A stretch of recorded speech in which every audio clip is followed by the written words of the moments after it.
Halo pemirsa, kita berjumpa dalam program U-News. Program ini memberikan informasi yang bermakna kepada Anda mengenai sejumlah peristiwa menarik di tanah air. Bersama saya, Fahrian Bahri, pemirsa inilah U-News selengkapnya.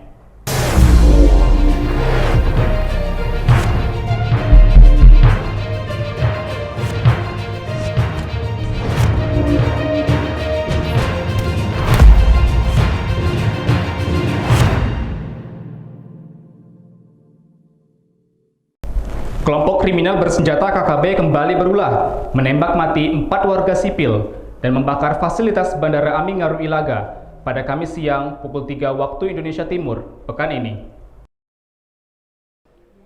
Kelompok kriminal bersenjata KKB kembali berulah, menembak mati 4 warga sipil dan membakar fasilitas Bandara Aming Ngaru Ilaga pada Kamis siang pukul 3 waktu Indonesia Timur, pekan ini. Insiden pertama terjadi pada seorang warga, Hapel Halenti, berprofesi sebagai tukang bangunan, tewas ditembak di Kampung Eromaga, Distrik Amokia, Puncak, Papua, dan dievakuasi di Puskesmas Ilaga. Pada Kamis petangnya, KKB kembali beraksi dengan membakar fasilitas Bandara Aming Ngaru Ilaga, yakni Tower ATC dan ruang tunggu bandara. Pada hari Jumat, tim gabungan berhasil mengamankan bandara. Pada hari Jumat paginya, tim PAM rawan melihat KKB membawa senjata di Kampung Niporolome. Kemudian terjadi kontak senjata dan anggota KKB kabur melarikan diri ke perkampungan sambil melepaskan tembakan sehingga mengakibatkan 3 orang tewas, yakni Pantianus Kogoya sebagai kepala Kampung Niporolome beserta istri dan anaknya Petena Murib dan Milius Kogoya. Kapolda Papua, Irjen Polisi Mattheus Devakiri, membenarkan adanya insiden penembakan dan pembakaran bandara oleh kelompok kriminal bersenjata, pimpinan Lakagak Telenge. Ke bandara sudah terjadi pembakaran terhadap APMS maupun fasilitas bandara yang ada di lapangan Amiguru ya. Dini hari itu bandara bisa kita kuasai ulang dan dilakukanlah pengamanan dengan ambush di sekitar bandara komplek ya, di sekitar kita ambush sampai pagi hari. Di pagi hari terjadi lagi kontak tembak karena ada yang membawa senjata ya masuk menuju ke kampung masih kondusif dan teman-teman dari Nemangkawi itu sedang melakukan parameter untuk melaksanakan ambush. Ya, kita takut nanti apa mungkin mereka akan kembali lagi dari kelompok ini. Tentunya kita tetap siap. Aparat gabungan TNI Polri terus meningkatkan patroli keamanan di Kabupaten Puncak guna mengantisipasi aksi serupa oleh kelompok tersebut. Pasca kontak tembak senjata antara aparat keamanan TNI Polri dengan KKB, ribuan warga dari Kabupaten Puncak, Papua memilih mengamankan diri di wilayah yang dianggap aman dengan membangun tenda. Dari Papua, Kantor Berita Antara, UTV, mengabarkan. Penduduk di Naiguata, Venezuela menggelar tarian berpakaian seperti setan bertopeng. Tarian ini sebagai bentuk permohonan mereka untuk pengakhiran pandemi kepada Sang Pencipta. Sekelompok pria dewasa dan pemuda di kota-kota sepanjang pantai tengah Venezuela sejak tahun 1700-an berpakaian seperti setan bertopeng. Kelompok setan menari ini mengadakan ritual sebagai tanda pasrah kepada Tuhan dan bagian dari kemenangan simbolis kebaikan atas kejahatan. Perayaan Hari Libur Katolik Roma memadukan tradisi asli Afrika dan Spanyol. Perayaan di Naiguata, sebuah kota 52 km timur laut dari ibu kota Caracas, dimulai pada Kamis pagi dan selesai setelah pukul 6 sore waktu setempat. Warga memainkan gendang untuk penari berpakaian setan yang berwujud binatang seperti kuda, anjing, atau kucing dengan lonceng diikatkan di pinggang. Seorang anggota setan menari, Henry Gonzalez, telah menari bersama grup tersebut selama 50 tahun sejak ia memulainya pada usia 7 tahun. Le pedimos mucho al Santísimo Sacramento del altar que desaparezca esto cuento al mundo, porque la verdad que eso es lo que estamos viviendo, es malo, malo, malo, que se llama malo para todo. ¿Ah? Entonces le pedimos al Santísimo Sacramento y con mucho esfuerzo nosotros hacemos esto para que la traición no decaiga nunca.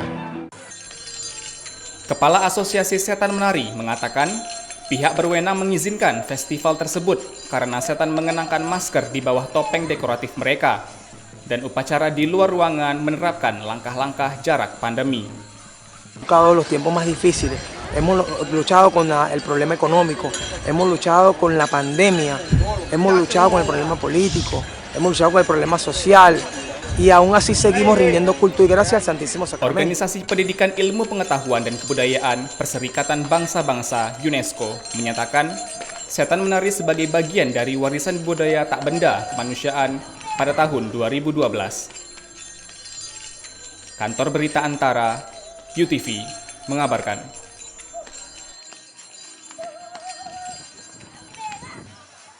Penduduk desa Aung Zeha di wilayah Rahim Barat, Myanmar, menyelamatkan 4 gajah yang terperangkap di lubang curam berlumpur. 4 gajah liar terperangkap di lubang lumpur desa Aung Zeha, Myanmar pada 4 Juni.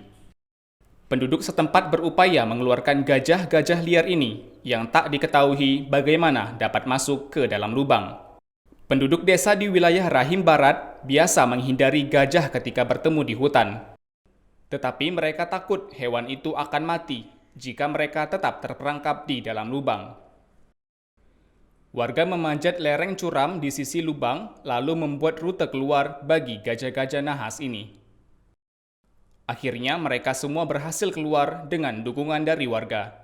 Kantor Berita Antara UTV mengabarkan. Pemirsa, banyak cara pelaku usaha pariwisata menggait kembali minat konsumen untuk berwisata. Salah satunya Bintan Spa Villa, resort di Bintan, Kepulauan Riau yang menawarkan keindahan pantai meski harus menerapkan protokol kesehatan bagi barat surga di tengah pandemi. Berikut liputannya. Bintan Spa Villa di Bintan, Kepulauan Riau menyimpan keindahan bak surga yang diimpikan bagi wisatawan yang ingin mendapatkan ketenangan dan kenyamanan. Bintan Spa Villa memiliki sekitar 30 kamar tidur yang dikemas menarik dan tertata indah sehingga para tamu merasa berada di rumah sendiri. Konsep perpaduan keindahan pantai indah dan halaman yang asri membuat resort yang berada di sekitar Pantai Trikora ini digemari masyarakat. Villa kokoh dengan konsep tradisional menjadi salah satu pilihan, terutama bagi pasangan yang baru menikah untuk berbulan madu. Kamar-kamar di atas bangunan di bibir pantai yang juga bersih menarik perhatian para pengunjung. Morita, salah satu seorang tamu dari Tanjung Pinang, merasa puas menginap di Bintan Spa Villa. Dia melepas lelah semalaman menikmati fasilitas yang tersedia di resort itu bersama sang suami tercinta. Harga kamar yang disewakan juga relatif murah.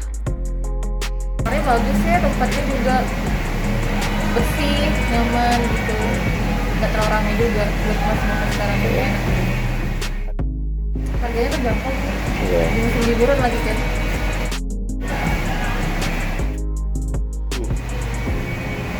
Melepas kepenatan sejenak aja. Weekend bentar.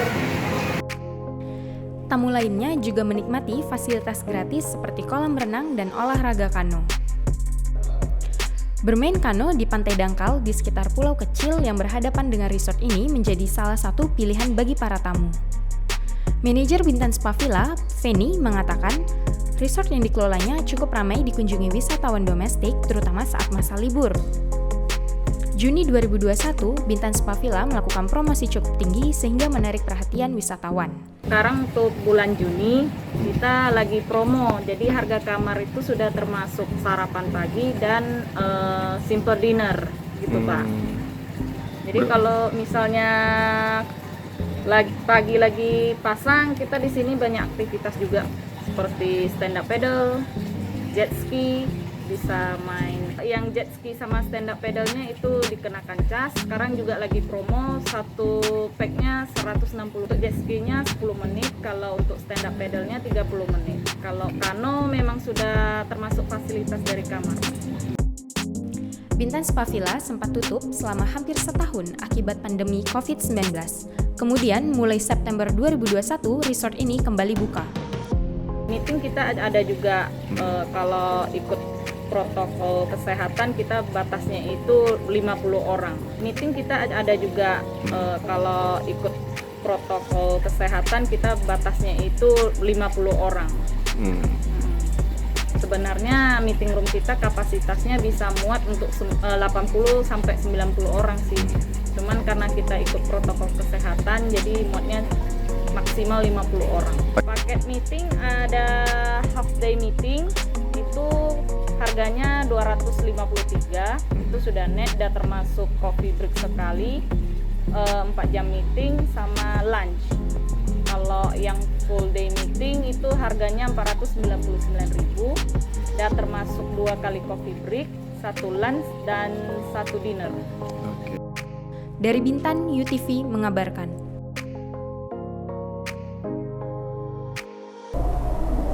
Sementara itu pemirsa, persoalan kebijakan pemerintah Kota Tanjung Pinang wajib menunjukkan sertifikat telah vaksin bagi warganya yang ingin mendapatkan pelayanan di instansi pemerintahan dinilai warga berlebihan. Di sisi lain, Wali Kota Tanjung Pinang Rahma meminta warga Tanjung Pinang yang menolak menjalani vaksinasi untuk membuat surat pernyataan. Polemik soal menolak untuk divaksin COVID-19 di Tanjung Pinang, Kepulauan Riau masih menjadi sorotan banyak pihak. Permasalahan itu muncul setelah Wali Kota Tanjung Pinang menyatakan memberlakukan wajib menunjukkan sertifikat vaksin bagi warganya yang ingin mendapatkan pelayanan di instansi pemerintahan. Menurut warga, pemerintah Kota Tanjung Pinang lebih baik mengoptimalkan bantuan sosial untuk masyarakat daripada mengeluarkan kebijakan yang dinilai tidak tepat. Ngomongin vaksin itu tadi, yang kemarin ada tahapan-tahapan dari lansia, dari umum, kami kan ada door to door dari kelurahan memerintahkan ke RT-RT-nya untuk menghimbau masyarakatnya. Oke, kita udah door to door. Dari lansia aja, dari katakanlah dari 40 orang aja paling-paling yang kemarin mau itu 3-4 orang. Dengan berbagai alasan ya, dengan berbagai alasan. Mungkin ada kekhawatiran, ada kekhawatiran. Pemberitaan selama ini kan habis COVID ada yang gini, kemungkinan gitu ya. Lebih idealnya kemarin itu kalau untuk bisa merangkul masyarakat lebih banyak untuk vaksin, melibatkan daripada dinas kesehatan yang terkait ya, untuk membuat penyuluhan. Kami kan ada di sini lansia ya, dari 3 RW dipusatkan di RW 1, kebetulan di lingkungan saya. Warga juga khawatir jika pemberian informasi vaksinasi melalui pesan WhatsApp akan merepotkan. Terpisah, Wali Kota Tanjung Pinang, Rahma, meminta warganya yang menolak menjalani vaksinasi untuk membuat surat pernyataan. Menurut Rahma, alasan masih adanya warga yang menolak vaksinasi hanya karena alasan kesehatan. Jadi gini, seseorang yang menolak, kita berikan kesempatan dia untuk buat satu pernyataan. Karena ini juga tidak terlepas karena ada faktor kesehatan. Jadi tentu kita tidak bisa serta-merta menuduh orang itu tidak mau. Tapi karena ada sebab, ya. Sejauh ini sebabnya pernah itu Bu ya? Karena alasan kesehatan itu harus kita akomodir. Ya? Saat ditanya soal sanksi apabila tidak ingin membuat surat pernyataan ataupun tidak ingin menjalani vaksinasi, Rahma tidak menjawab. Wali Kota Tanjung Pinang itu hanya menegaskan bahwa vaksinasi merupakan salah satu cara untuk memutus mata rantai penyebaran COVID-19. Lanjutnya, menjalani vaksinasi dapat meningkatkan imun tubuh dan memperkecil resiko terpapar. Apabila terpapar, gejala yang ditimbulkan pun tidak parah. Tentu ini salah satu cara untuk kita berikhtiar memutus mata rantai penyebaran COVID-19. Hari ini tentu utamanya ini menyangkut individu kita masing-masing. Jadi dampaknya ini adalah dampak yang akan kita rasakan sendiri. Karena secara medis bahwa dengan adanya vaksin di dalam badan kita, tentu ini akan membentuk imun kita menjadi lebih kuat. Bila mana terpapar sekalipun, ini kan gejalanya lebih ringan. Dari Tanjung Pinang, Kepulauan Riau, Muhammad Hairudin, Engesti Pedro, UTV mengabarkan. Terima kasih telah menyaksikan informasi yang kami sajikan. Tetap saksikan U News selanjutnya. Salam sehat dan sampai jumpa.